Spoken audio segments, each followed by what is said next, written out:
What I eat or ate in a day on a random Sunday vlog. பார்க்கலாமா?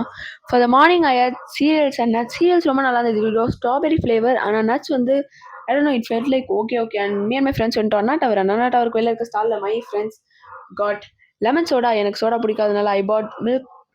Rose milk. It was so good. Rose milk எனக்கு நல்லா இல்லாமல் இருக்கு. But ரொம்ப நிறைய ice போட்டு ரோஸ் மில்க் கம்மியாக அந்த மாதிரி ஃபீல் ஆச்சு. And it was so sweet. And கடற்கரை என் ஃப்ரெண்ட் எங்கேயோ ஓடி போனா பார்த்தா பூரி வாங்கிட்டு வந்தா. And we straightly went to Belgium waffles. அங்கே நாங்கள் வேஃபிள் சாப்பிட்டோம். ஆனால் I forgot the clip and I got milkshake from Spar. And நான் வந்து என் ஃப்ரெண்ட்ஸ் கிட்ட ரொம்ப கன்வின்ஸ் பண்ணி டாக்கோஸ் நல்லா இருக்கும் அப்படி சொல்லி ஐ காட் டாக்கோஸ், 2 சிக்கன் பெரிய பெரிய tacos and 1 veg tacos. And my friends bought momos, veg momos. One of my friend வந்து வெஜிடேரியன்றனால வி ஹேட் நோ சாய்ஸ். நாங்கள் வெஜ் மோமோஸ் தான் சாப்பிடணும்.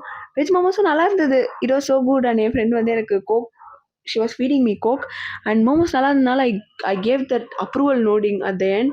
and அப்புறம் we went to the most expensive panipuri stall in Anna Nagar. அண்ணா நகர்ல எல்லாம் எக்ஸ்பென்சிவாக இருக்கும். I never thought பானிபூரி கூட இவ்வளோ எக்ஸ்பென்சிவாக இருக்கும்ட்டு. we ended a day